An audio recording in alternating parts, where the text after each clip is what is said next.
Hello students. First chapter का जो remaining part है उसमें अभी तक हमने डिफेक्ट्स या इम्परफेक्शन के बारे में पढ़ा है, जिसमें हमने एक टाइप को कंप्लीट कर लिया था जो कि स्टैइक्योमेट्रिक डिफेक्ट या इम्परफेक्शन था। अब दूसरे टाइप के डिफेक्ट्स को हम पढ़ रहे हैं जो है नॉन स्टैइक्योमेट्रिक डिफेक्ट या और इम्परफेक्शन। देखो, ये ऐसे डिफेक्ट्स होते हैं जिसमें स्टिकियोमेट्री ऑफ क्रिस्टल जो है वो चेंज हो जाती है, जिससे रेशियो ऑफ कैटाइन और एनाइन है वो भी क्या हो जाता है, चेंज हो जाता है। तो ऐसे डिफेक्ट्स को हम नॉन स्टिकियोमेट्रिक डिफेक्ट बोलते हैं। फॉर एग्जांपल, जैसे वेनेडियम ऑक्साइड का एक क्रिस्टल है जिसमें वेनेडियम और ऑक्साइड जो है इसकी स्टिकियोमेट्री क्या होती है, डिफरेंट होती है। जहाँ वेनेडियम और ऑक्सीजन इन दोनों की जो स्टिकियोमेट्री है वो डिफरेंट है।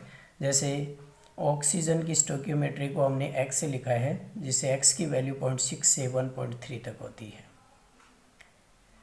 तो वेनेडियम जो ऑक्साइड है वो एक तरह का नॉन स्टिकियोमेट्रिक डिफेक्ट शो करता है।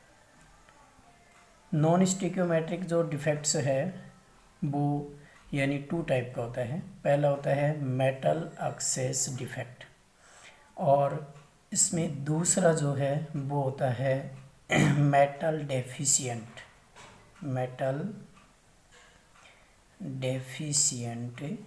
डिफेक्ट। दो टाइप का होता है। पहला कौन सा है, मेटल एक्सेस डिफेक्ट, और दूसरा है मेटल डेफिशिएंट डिफेक्ट। इसमें पहले हम पढ़े मेटल एक्सेस डिफेक्ट को, तो इट में बी बाय टू वेज। पहला है due to anionic vacancies. Anionic vacancies के कारण ये डेवलप होता है। जैसे इसको हम एक एग्जांपल से समझें।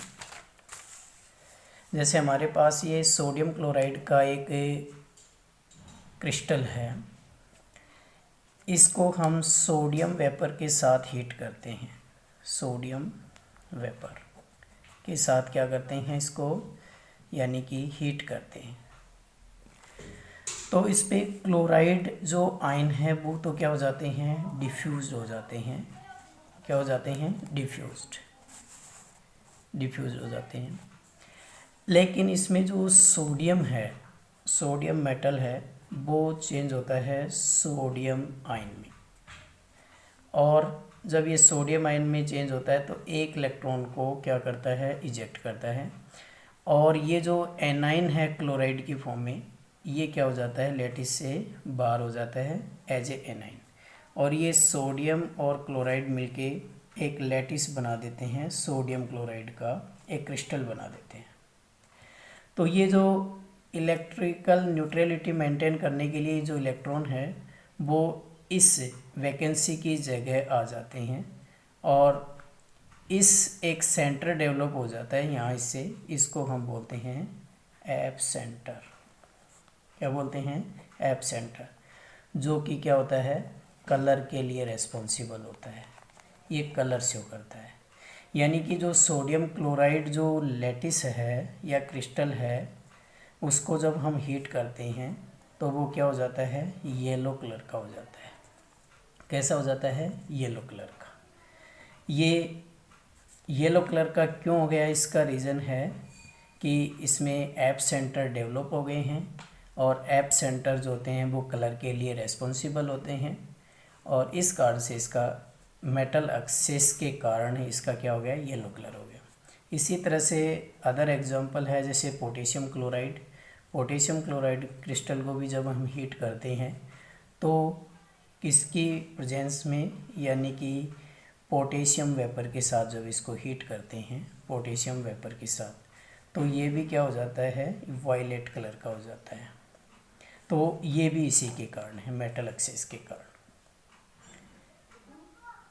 इसी तरह से जो यानी ये जो एप सेंटर होते हैं, ये क्या होते हैं, the vacancy of anion in which free electron is present called F centre. Due to this crystal shows specific colour. F centre के कारण ही इनका जो कलर है वो क्या आता है, स्पेसिफिक आता है। अब इसका जो सेकेंड पार्ट है वो है due to presence of extra cation, due to presence of extra cation in interstitial site. इसके कारण भी मेटल एक्सेस डिफेक्ट डेवलप होता है।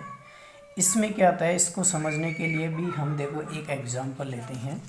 जैसे कि मान लो हमारे पास एक क्रिस्टल है जिसमें कैटाइन ए पॉजिटिव, एनाइन बी नेगेटिव, फिर कैटाइन ए पॉजिटिव, ऐसे ही जो एनाइन है बी नेगेटिव, ऐसे ही एक क्रिस्टल बना हुआ है बी नेगेटिव, ए पॉजिटिव, बी नेगेटिव और ए पॉजिटिव।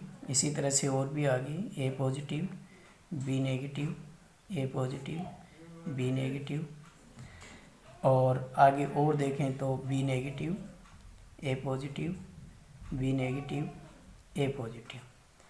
ये ऐसे एक क्रिस्टल हमारे पास है इस तरीके से, ये क्रिस्टल हमारे पास है। इस क्रिस्टल में क्या होता है, जो आपका एनाइन है, एनाइन ये लैटिस से क्या हो जाता है, इसके अंदर एक एक्स्ट्रा कैटाइन जो है वो एंटर हो जाता है, और इलेक्ट्रिकल न्यूट्रलिटी बनाए रखने के लिए इसमें एक एक्स्ट्रा इलेक्ट्रॉन भी क्या हो जाता है, एंटर हो जाता है। तो इस ए पॉजिटिव यानी एक्स्ट्रा कैटाइन के कारण से, due to presence of excess of cation, ये डिफेक्ट जो है वो डेवलप हो जाता है। इसका भी एक एग्जांपल लें, जैसे जिंक ऑक्साइड जो है उसको जब हम हीट करते हैं तो Zn+2 एक्सेस के कारण,